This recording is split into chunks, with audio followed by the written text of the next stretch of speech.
We made buttloads of money over the last couple of weeks, right? The market did hardly anything. The market literally did hardly anything in this time frame, but you and me and everyone in the trading room made bank, and I'm very proud of that. Good afternoon, Outliers.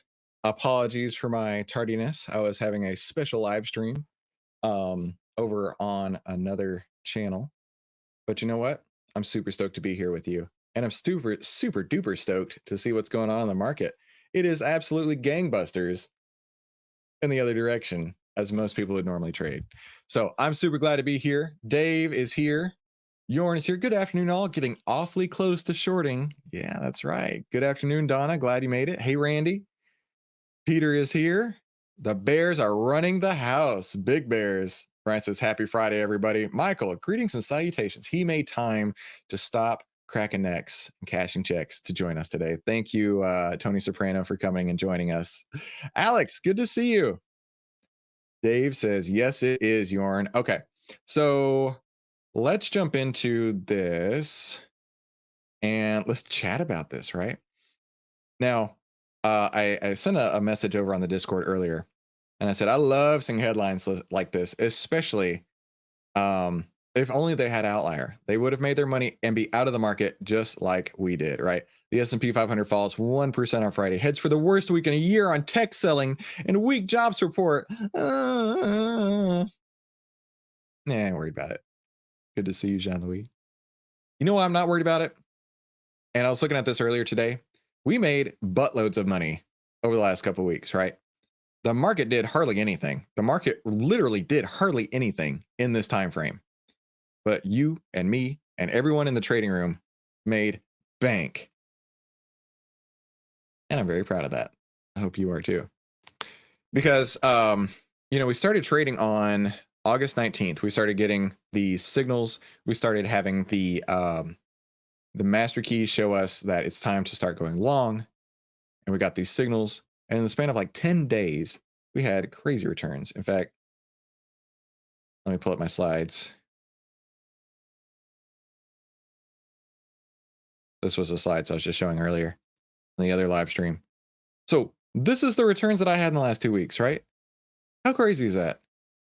Win rate 84%, average win 22.6, average loss 4.5%. And this one irritated me, if you remember, because it was 1 penny. It was 1 penny, but it is what it is. And so my portfolio gain was 41% in the span of a couple weeks.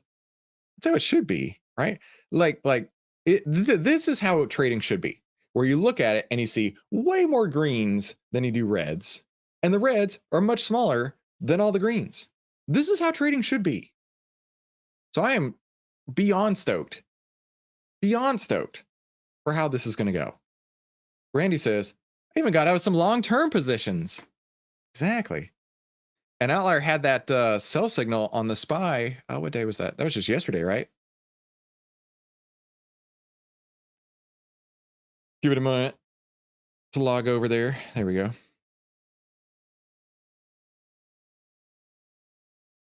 Oh, wait, I don't know why I went here. I just go to SPY.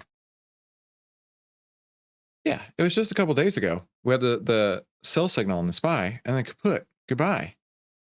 I saw this earlier today. The SPY was down like nearly 2% at one point. Man. So there's a couple things that I really wanted to dissect here. And the first one is, we got out before the sell signal came on a rule that I learned from my trading mentors, which was if it closes under the 20, get the hell out of the way. Wait to put on new trades until it closes over the 10 EMA again. And everything else sets up, right? That's exactly what we saw here. It's exactly what we saw a couple months ago, right? I got out right as it was about to close and ended up closing over. And then, an 8% sell-off happened. And then here, closed right under the 20. Goodbye. This is a rule you need to share with everyone you've ever met. If the market closes under the 20 period moving average, get out of everything until it settles down, right? I am demanding you share that because a lot of people are freaking out today, freaking out over the last few weeks with this market volatility. And I'm looking at this on the outside, just like you are, with zero stress, negative stress. And then to see it go down like that, it just reinforces the point. Now, why is the 20 so special? It's not magical, but let's examine this, right? This is a cheat sheet that I got from one of my mentors, Steve Burns. Michael says, say that again. Say that again. If it goes under the 20, get out of the way. The 20 EMA is a reversion to the mean after an extended uptrend. So if it closes under the 20, it's now reverting away from the mean after an extended uptrend. If it's under the 10, it's an indicator of the short-term trend, right? And then the 50-day is a key support level. If it breaks the 50, there is no key support level anymore. So let's talk about this. There was a question about why 10, 20, 50. The 10 being a short-term trend, the 20 being an intermediate-term trend, and the 50 being a long-term trend. When you see the 10 go under the 20, which we're not there yet, we're close, but not there yet. We will on Monday, mathematically speaking, unless it comes way up here. When it closes the 10 under the 20, right, that is a confirmation that the short and intermediate term trends have changed. If it closes under the 50, that's an indication of the long-term trend has changed. So that's why we have the 10, 20, 50, not just on the SPY, but on everything. It's the short, intermediate, and long-term trends. If they're all moving in one direction, that's what you want to see. Now, of course, they will change. They will bend. It's not forever. But that's why we use those, okay? Now that's outside the scope of Outlier. Outlier does show you like the trends here. And I don't know the math that goes into these, but having that in your back pocket, just that super, super simple test, 10, 20, 50, or a really easy rule of if it closes under the 20 EMA, to get out of the way until it closes back over the 10 EMA. Just that's going to save you tons of time, tons of effort, tons of frustration on the market and on individual stocks. And in that live stream, I was going over a few examples of trades that we got in and then got out, like double D right here. In fact, highlighted these on here real quick. Hang on.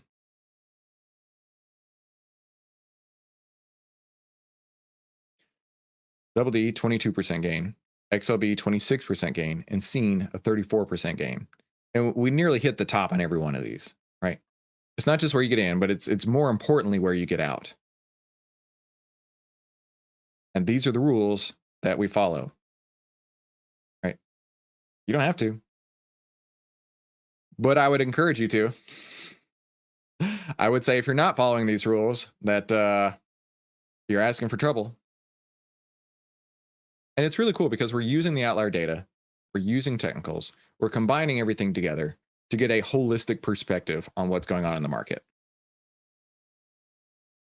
And while I'm not going to be shorting anything today, I am absolutely planning on it unless something changes, unless something crazy happens, like we get a move up here, right? Could happen, absolutely could happen. But unless that happens, starting Monday, I'm ready to start shorting, right? If it's anywhere below the 50-day on Monday, that's Shortsville. Put your shorts on, right? Tell Bart Simpson to eat your shorts, because it's time to get ready, right? So be prepping mentally over the weekend. Most people don't understand shorting, so let's go over that real quick. So buying a stock is a lot easier to conceptualize, right? So for example, I'm going to use this DuckTales mug. As you know, Scrooge McDuck is my spirit animal, and so I have lots of Scrooge McDuck things around me at all times. In fact, I have 2 Funko Pops sitting right here in front of me with Scrooge McDuck. Right, it's just my thing. My family knows this. Yeah, just a thing.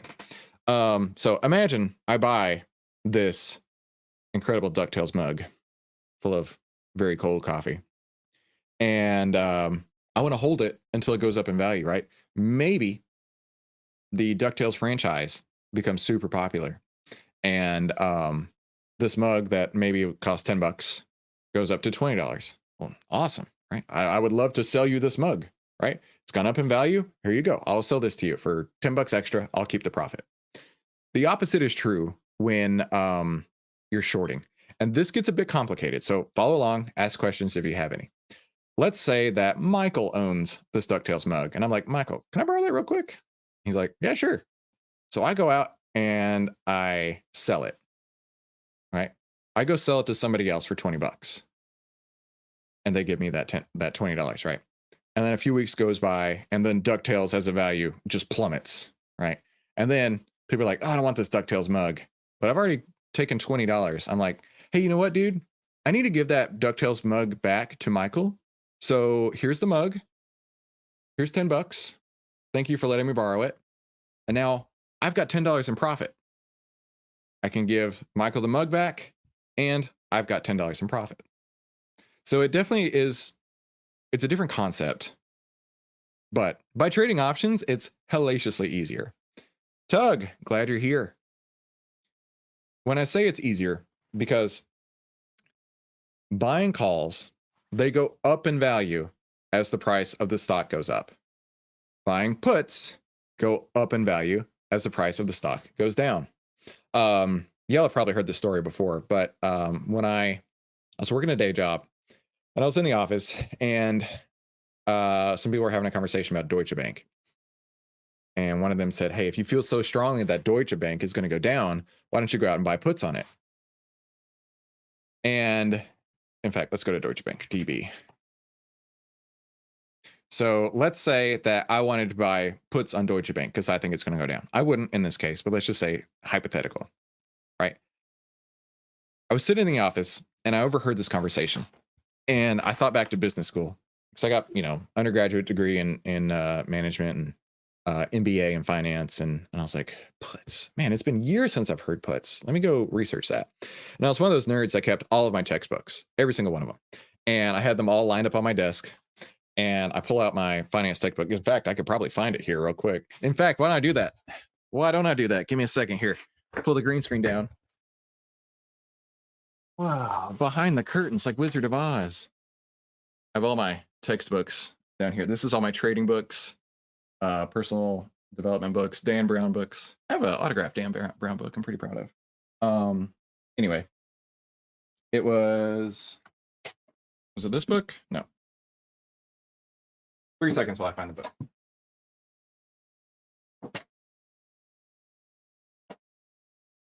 Here it is, this book. Foundations of Financial Management. There you go. Never mind that man behind the curtain. Foundations of Financial Management. So I pulled this book open, and I always like to tell the story that I sit it on my desk, right? And how many pages is this? Probably 500 pages. 670 pages, right? And I set it on my desk. And I always like to say that the earth shook with the 670 pages that it is. And then when I go and look at the book, there's 2 tabs, and they're still there, right? One says options and one says bonds. And I put those in there in college, right? This was, I was in college from 2004, got my undergrad in 3 years. So it was 2007 when I got out of undergrad, took a semester off, and then I did my grad school from January to December 2008. Literally worst time ever to graduate, just so you know. I wouldn't do that again. But I turned to this page here, and you can even see my notes. Look at that, college Chris. Put equals sell, call equals buy. And says a put is an option that works just the opposite of a call. The put buyer generally thinks that there is a probability that the underlying stock will fall in price. And in a nutshell, if the price of the stock goes down, the price of the put goes up. So that is literally what started everything for me. That moment, looking up that definition in that particular book. That'll go in the Hall of Fame one day. And most people didn't even know. Like I would say 80% of people don't even know or understand that you can make money as the price of a stock goes down. So roundabout way, what I want to get to you is that it could get hot and heavy here real quick. I have made more money on puts than I have on calls, and I've made more money on puts faster than I have on calls. But you've got to be ready for some volatility. Okay. The largest up moves that have ever happened in the stock market all happen in a bear market. So what's great about that, what's great about that is that volatility is going to help the ATR expand. We're about to get real nerdy. The volatility is going to help the ATR expand. So let's go to COVID. I'll show you what I mean. Okay, so this is the COVID crash, right? Everybody remembers that.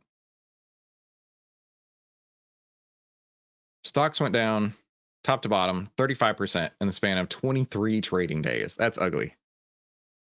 But they also went back up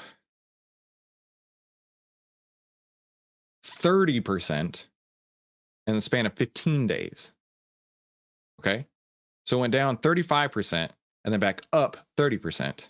Now you can see 35% down is a lot bigger move than 35% back up, right? But 30% back up in the span of 15 days, 35% down in the span of 23 days. During that time, you're going to see days like this, where from the low of one day to the high of the next day was an 11% move. That's a huge move, okay? But keep in mind, the ATR value, the expansion of volatility, which goes into your position sizing, okay? Your position sizing makes this up. It went from, look down here, it went from around $3 ATR to $15 ATR. So what does that mean? That means that my position size is 1/5 of what it would have been on the way down. Okay. And that's why it's so critically important to build in ATR, build in volatility into your into all of your trades. Because if the moves are 5 times bigger, oh man, that's super exciting, right? Oh, I want to trade the same size even though the volatility is 5 times as big. You're setting yourself up for some really exciting days that are both great and not so great, but they're going to be exciting either way. So that's why the last thing I do before I put on a trade is size based on volatility. Because this can go very quickly. Like I say, I've made way more money in puts way faster than I ever did in calls. But keep in mind, the volatility will expand dramatically. So I'm not saying the market's going to crash. But as I have been saying for a little while, totally called it. I always like to point it out that, being market aware is so important. I think it was just yesterday I said, I think the market's ready for a pullback. That's exactly what we're getting. Just be ready. Okay. I mean, the ATR is already on the SPY at almost 8. Whereas a few weeks ago, it was half of that. It was at 4. So you're going to have to position size smaller, which is why, I provide this formula for you, or you can go to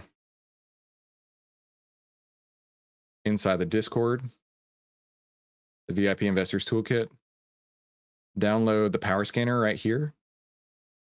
And then you just type in your stock name, right? So SPY. In fact, check this out. This is really cool. This does all the math for you. Well, let's just say if the ATR shows 6 on here versus the ATR showing 15. No, let's do this. 3 versus 15. That's what it was. Okay. Let me zoom in. If we put a 3 on the ATR for SPY, that would be an option size of 41. If we put a 15 on the ATR for SPY, that'd be an option size of 8. So 5x bigger position size when the ATR is small. Now you want that because if you do get into a position where it moves against you, I think we saw it was a 11% move or whatever. Having it 1/5 the size move against you, it's going to be a lot more sustainable, right? This 11% move against you is 5 times as big as it would have been otherwise, that could be it. That could be the end of your account. That could be everything you've ever worked for gone. I don't want that for you.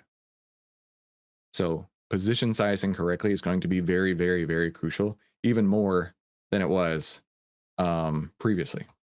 So that's going to be it for today. Just y'all get ready. All right. Thank you for letting me vent for a few minutes. This is my passion. This is what I do in life. This is why I was put on earth, is to trade.